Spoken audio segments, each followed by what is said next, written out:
Ako si retired Master Sergeant Hil Losada. Kwentong Malmar. Ito yung pang-apat na episode ko sa pang-14 na episode. Kwentong Malmar, ibig sabihin yan, yung Malmar, yan ang ginawa ng dam, irrigation. Tapos, ano ito? Sa kwento, pero kwentong-kwento, pero totoo ito. Dito lumubog yung barko ng Hapon. Diyan sa ilog ng Malmar. Kaya nilagyan ng dam yan para makita kung saan nalubog. Kaya lumabas yung dulo nung ng barko. Nung nalagyan na nila ng ano dyan, ng dam, biglang nawala yung kontraktor ng mga kano. Pagkatapos nun, wala na, hindi na binalikan. Hindi na tapos yung project. Kasi dahil doon sa kaguluhan. Yung nagkagulo na, nagkagira-gira na, kung matatandaan nyo, dito namatay si late CEO ng Six Company, late Robert Edward Lucero, Captain, late Captain Edward Robert Lucero. Na dito rin Na dito rin na kami yung pumalit. Diyan din kami diyan din yung buhay namin nagkagulo-gulo sa Malmar na to. Kaya siguro pag marinig mo ang Malmar 1996, masabi mo talaga itong Malmar magulo talaga kasi lahat ng mga sundalo, lahat ng nandyan nakapokus. Sige nga, kasi ano yung classmate dahil nakapokus nun, dahil anong nangyayari na ba nun dito? Hindi, ano mo nga, nandito tayo ngayon, wag mo sabihin anong bayan, pero Carmen, sa Carmen. Bakit, ano na nun, ano nang sitwasyon talaga noon? Nakapokus dyan yung operation ng military. Kasi yan yung pumutok. Dyan talaga yung may kalaban, maraming kalaban. Tapos yung terrain yan, ano lang, maisan, taniman ng maisan, parang kung pupuntahan mo, parang walang kalaban. Pero hindi mo alam, biglang susulpot lang yung kalaban, andyan na. Yan, dyan nga. Nakailang ikot na ako dyan ngayon. Grabe, yan. Maisan lang. Oh, maisan lang. Ganun talaga, sir. Maisan lang yan. Niugan. Wala na.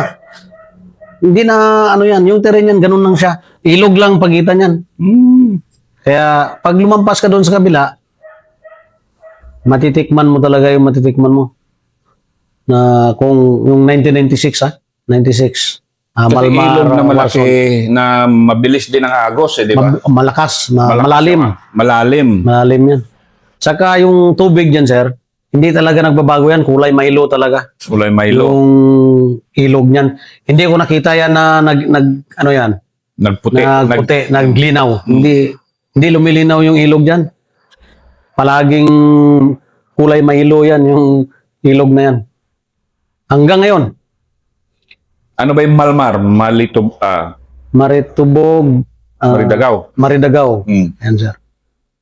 Yan yung nangyari yung Malitubog, Maridagaw. Yan yung Malmar na natawag. na pumasok kayo dito kamamatay ni late Captain Lucero. Yes, sir. Kami yung pumalit sa kanila. Kasi wala na yung CEO ng Six Company. At least, yung katuwang ng Six Company palagi, pag nasa kung saan sila, kami yung pumapalit sa kanila eh. Yung first company lagi yan. Naka-second demotion sa kanila yan. Kaya sa nung pangyayari na yon, kaya nandun kami na, wala na yung Six Company. Ang kabady namin yung 60 IB. Ang battalion commander, sir, si Buji Pangilinan. Colonel Buji Pangilinan. Parang, basta siya, sir. Yung 60 IB commander. Doon ako napabilib sa kanya. Kasi yung ano niya, yung mga mapa niya, high-tech. May lagay mo lang sa bulsa. Ganun na kalaki yung mapa, sir. Tapos, madali mo lang makita kagad kung saan yung mapa niya, ganun. Samantala, yung dala-dala ng ranger, putang isang kalaki-laki. Pwedeng gawin banig, literally. Oo, gawing banig. Pero pagdating namin dito sa Carmen, sa Malmar, puta, naging ganito lang yung kwan, may lagay natin sa bulsa dito. Sabi ko, snappy talaga yung battalion commander ng 60AB. Kasi digital yung ano nila eh. Yung mapa. Kaya, ito, kwento ko ito, sir. Habang, sumama si Sir Pangilinan, Colonel Pangilinan. Sumama sa kasama yung EPC. Tumawid kami. Tapos, nagka-encounter, sir. Grabing bagbagan. Ngayon, tinamaan na yung kasama namin, sir, si Pepsi Tuwason. Dito tinamaan sa paa. Hita. Tapos, nung tinamaan yung kasama namin, yung 60 IB naman, tinamaan na naman. May tama naman sa paa. Sabi ko, ito na. Ang ano niyan, sir, niyugan lang. Wala kang ang bagbaga namin, niyugan lang. Kaya, kung isipin mo, yung kalaban, tago lang sa niyugan din. Kami, tago lang din sa niyugan kasi alangan di ka saan ka magtago. Doon na lang talaga yun na yung kalaban na sa unahan lang. Ang ginawa ngayon ng sir, kasama man si Sir Pangilinan, sabi niya, asultin natin. Inasult ngayon namin, sir, tatayo kami lahat. Para kaming, nasa sini, sir nga, parang Rambo, sir ba? Parang sini na. Oo, ganun. Tayo na tayo na, si Sir Pangilinan, gaano 45 na, sige putok din, ganun. Puta na sabi ko, grabe ito. Ito yung maganda. Parang sini. Oo, parang sini Sabi ko, ito yung maganda talaga. Grabing assault namin yan, sir. Assault namin hanggang sa nakakuha namin yung yung pwesto ng kalaban. Nung nakuha namin yung pwesto ng kalaban, inano namin, scout. In-scout namin, sir, yung paligid. Nagtaka ako, sir, bakit may tawag na pabalikin kami? Bakit ganito naman? Pabalikin na naman. Nakuha na natin yung pwesto ng kalaban para na. Hindi pa namin na scout ng maayos, sir. Kasi ang sa akin doon, gusto ko na nakikita pa natin kung ano yung talaga nila, bakit nakuha nila si Sir Lucero. Ano yung ng kampo nila doon. Kasi yung nakatama kay Sir Lucero, yun sila, sir. yun din parehong grupo. Parehong grupo, sir. Yun din yung grupo na yun. Yun yung namin. Pinuntahan din namin. Yung area na yun. Kaya gusto ko na, yan yung sa atin, sir, ba? Pagdating sa, makuha mo na yung mayroon na kagad na ceasefire. Okay. Yun yung, minsan, sir, nakakalumural. Nung mga panahon na yun. Oo, kasi makikita natin, sakripisyo yung tropa, grabe yung bagbagan, tinamaan, pagkatapos, nandyan na, saka na nakuha na natin, pabalikin tayo. Bakit? Sabi ko, ano ito? Kaya nagtanim sa isip ko yan, sir, yung mga ganyan. May kwento ko yan, sir, bakit ganun, nag-ibang landas ako, no? Mamaya may final to, pero sige, spoiler na lang. Hindi, mamaya na lang. Sa last episode mo yun eh. Pero, bakit ganun yung utak mo nun pag nakikita mo yung... Kasi, sir, ayaw ko din kasi na ganun. Maprinsipyo din kasi ako, sir, eh. Meron na, hindi yung ibang sundalo, sir. Sama lang, ipag-away lang, matapang lang. Pero ako, sir, nag-observe ako. Kasi, hindi ko gusto na ganito yung gagawin sa atin. Sa isip ko ba, yung bakit tayo ginaganito? Hindi naman na mag-execute tayo ng maayos, gawin natin ng maayos. Girahin na. Para matapos na. Hindi yung pagkatapos, pabayaan na natin. Yun yung hindi ko gusto, sir, sa mga ganun na sistema. Iwan ko kung bakit ganun yung sistema, sir. Siguro, alam nila na makuha natin yung kalaban, may tatawag na kagad yung kando na, ano na kami dito. Parang na kami. Para sa isang sundalo, sige. I-complete the sentence. Para sa isang sundalo, yung ganun na sitwasyon, para sa isang sundalo, hindi talaga maganda yon. Kung sa akin, sir, na gano'n na klaseng nakakalumural. Kung ikaw nag-observe, ikaw nagano, yung talagang, kung sa akin, kasi nagsakripisyo na tayo eh. May namatayan na, may natamaan na. Bakit hindi natin gawin yung tapusin na lang natin para wala na? Para tapos na isang ano lang. Kasi ang ano kasi dito, sir, na-observe ko, pagkatapos ng gira, ceasefire, pagkatapos sunod na naman, lipat doon sa kabila, pabalikan na naman namin. Kaya yung ano ng first company, sir, tapos na kami dito sa Malmar. So, bumira kami dito sa Omar. Bumalik na naman kami sa Malmar. Kaya may gigirahin naman.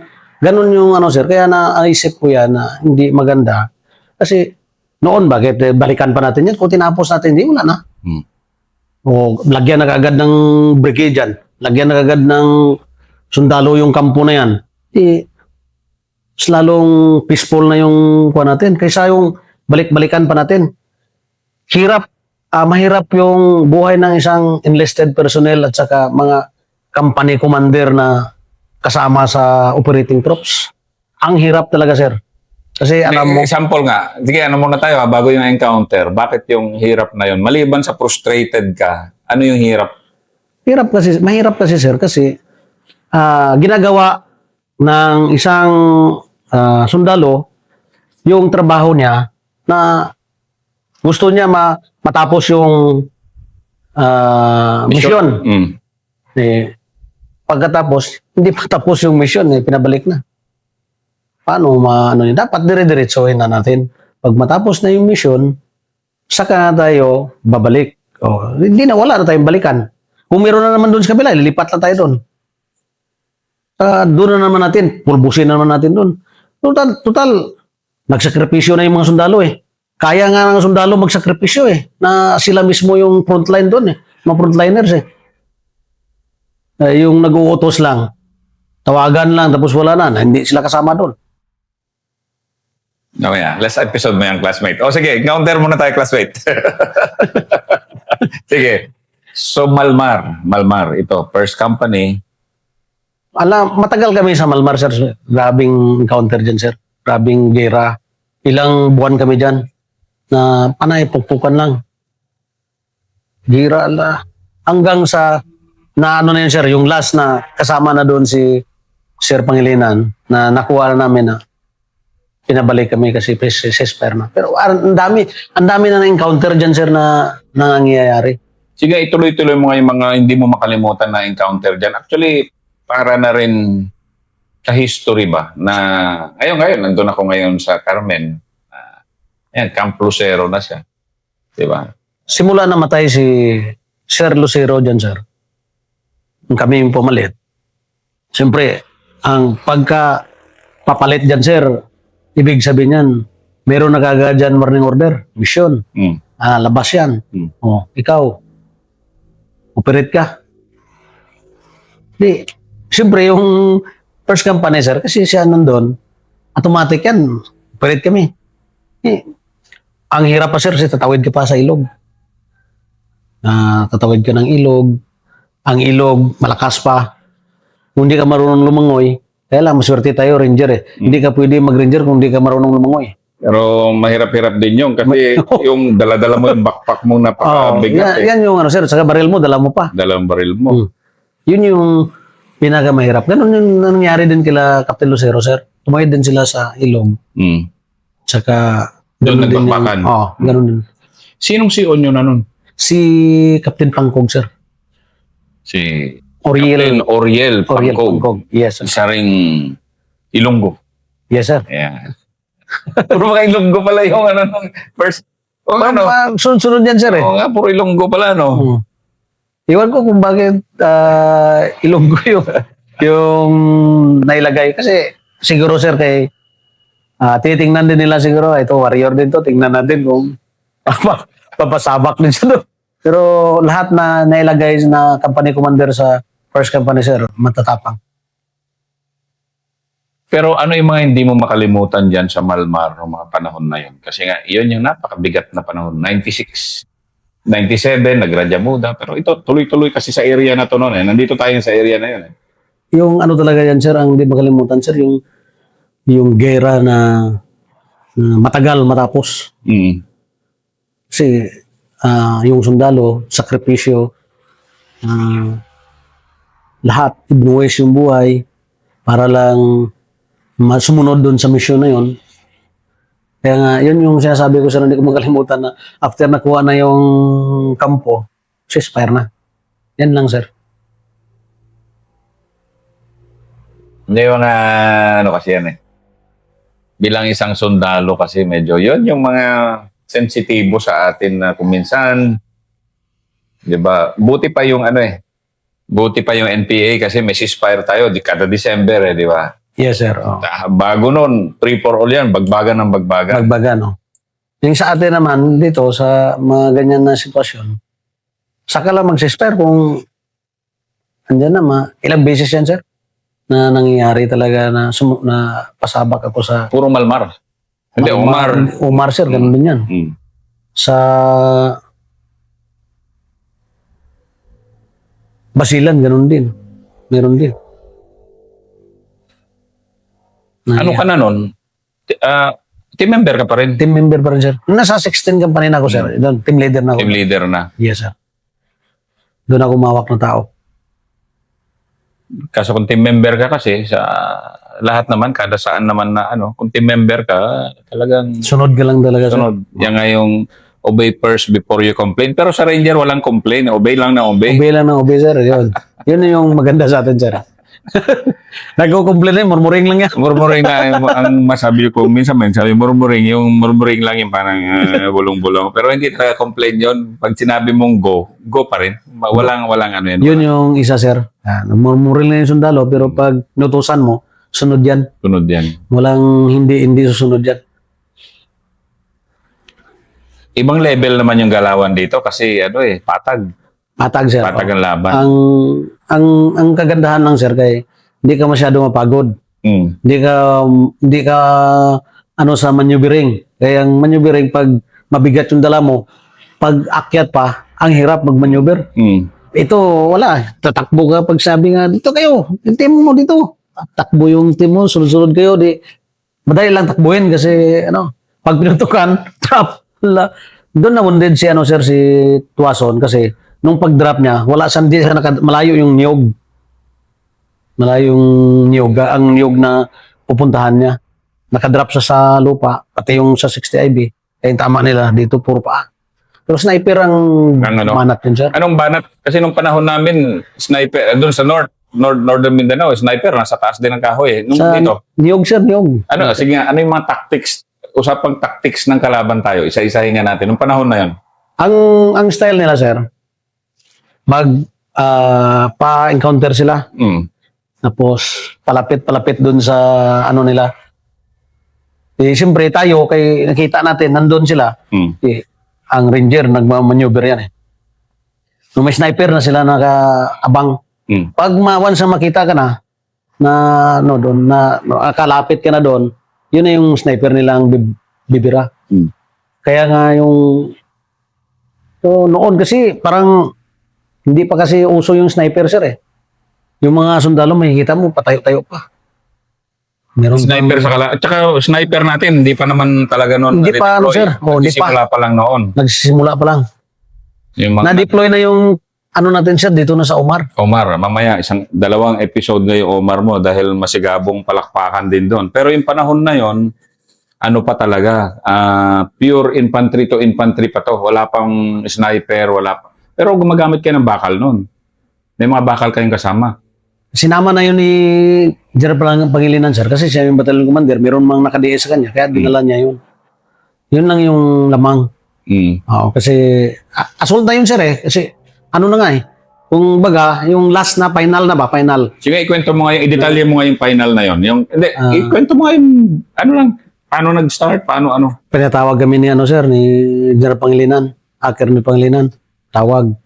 Lahat na team leader at saka yung officer. Ito yung gagawin, ha? Assaultin natin. Yung, yung tangke sa likod, dito sa gilid din. Para hindi ano yung mahagip yung ano sir, yung mga tropa. Kaya dito rin siya nakakuan. Tapos kami, first company, dito rin. Yung 60 IB na sa gitna. Sa gitna namin ng bakal. Mm. Di sabay lusob. Pag sinabi ni Colonel Palinga na pangilinan na lubusobin natin, nilusob namin siya. Sabay lusob na yun. Pero yung ganun na tapang, medyo kung minsan Ito mahirap yun sir. mawasiwasan ka. Yun yung pinaka mahirap kasi pag maraming sniper yung kalaban, usa tayo doon. Mm. Natamaan na nga yung dalawa sir eh. Sa amin eh. Isa sa amin, isa man sa 60 IB. Pero nilusob pa rin namin sir. Ibig sabihin, ano pa rin talaga yung porsugido pa rin talaga na asukin yung kampo ng kalaban na yun. Na walang no nerves talaga. No nerves talaga. Okay sir, no nerves talaga. Kasi Ano nga ulit yung no nerves? Ikwento mo nga ano yung sabihin natin ng no nerves. walay kulba ba? Ako na ang no nerves. Explain mo nga yun, bakit napaka-importante at bakit palagi na lang naririnig kasi sa atin ng mga sundalo yung no nerves, lalo na sa Ranger. Yung no nerves na sinasabi na palagi natin na binabanggit, kung sa Ilonggo pa, way kulba, bots pasabot, matapang ka na isang sundalo. Wala kang takot, handang lumaban, na mamatay man o buhay. Yan ang sinasabing no nerves. At sana ating mga kababayan na nanonood na ito, kaya namin sinishare tong war stories kasi kung lalaban tayo kahit sino man, yan, dayuhan man, kailangan no nerves. Hindi ka pwedeng pa-SF-SF kung bagbagan, di ba? Yan. Dahil kung pa-SF-SF ka, kung hindi ka no nerves, sige, kwento. Kung hindi ka no nerves, 6 feet below the ground yung abutin mo. Kasi pag pakangkaan ka sa gera, madali lang yung 6 feet below the ground ka. Kasi wala ka man sa isip, wala ka man technique na gagawin kasi pakangkaan ka eh. Pero kung may teknikado ka, maro ka kung sa ano pa, yung maro ka ba? Maruri. Kung sa Bisaya pa, maruri ka ba? Di ka basta-basta matamaan. Kay maro-maro ka man. Sige nga, Ganun yung... ano ulit yung, malagi nila naririnig yung mga war stories na maro-maro. Ano ba ibig sabihin talaga ng maro-maro? Ang ibig sabihin, hindi yan, ano sir, ang mali man kasi iba yung pagkaintindi ko. Oo Ano nga, yung maro. explain mo nga. Explain Yung mo. maro-maro, ibig sabihin yan, may teknika. Magaling ka mag-isip. Wais. Oh, parang ganun. wais, ganon. Kasi, kung hindi ka wais, wala. Matatalo ka sa gera. Kaya dapat wais ka. Isipin mo ano yung magawa ng isang team na kaya malampasan yung isang gera. Kaya sa mga senior body ko noon, makikita natin na marunong talaga mag-isip kung ano yung gagawin, paano bumangga sa kalaban. Ganon yung sinasabi ko na maro-maro. Yun yung sinasabi natin na wais. Mateknik lang. Ganon lang yun. Sige, namatay na kasi noon si Lieutenant, si Sergeant Catalan eh. Sino naman yung mga maro-maro doon na wais na hindi negative to, ang maro-maro is positive to sa Sino yung mga NCOs mo naman na hinangaan na nun? Halos lahat na sir, na mga senior NCO na naging kasama ko, puro wise. Ano talaga, sir? Ganon ba? Ganon talaga yung first company, sir. Si Bulay-Bulay, si Rosales, si Labitan, si Duremon, si Huertas. Si Huertas, sir, yung kapatid ni Andrian. Anong pangalan ni Master? Abner. Si Abner. Oh, yeah. Maro din yun. Yan, sir. Magaling yan ng mga NCO. Yan yung ano ko talaga sa kanila. Kasi ako, nag-observe ako, sir. Nakikita ko sa kanila, pagdating sa gera, hindi talaga sila kung ano yung gagawin pa. Basta, alam na nila, sir, kung ano yung iutos dun kung saan mag-maneuver, Kaya yung officer, sir, hindi na nahirapan. Kasi pag sabi ng officer na, ang yung team mo, Master Labatian, i-maneuver mo. Pag-usapan mo na. Ito, sige. Ito, tayo mag-maneuver. Ano yung gagawin natin? Ingat tayo dyan. Dito tayo dadaan. Yung lead scout, una yan. Tapos, papasok na doon sa kwan. Pagka kwan, sir, tawag agad. Sir, nandito na kami. Ano yung posisyon mo? Kaya mo pang akitin yan? Sir, medyo mahirap, sir. Sige, pasunod ako ng isang team dyan. Ganun na yung teamwork, sir, na ginagawa ng ano natin. Maganda yung maganda yung samahan natin talaga. Actually, sa NCO Tutulungan kasi, talaga eh. Nagtutulungan talaga. Tutulungan talaga. Oo. Kasi, and then yung company commander naman, hindi niya ma-supervise lahat. Pero yung NCO talaga yung kung NCO mo matitibay lahat, no nerves talaga yung kumpanya, di ba? Yes, sir. No nerve. Pag snappy lahat, sir, na NCO, maganda talaga, sir, yung samahan niyan.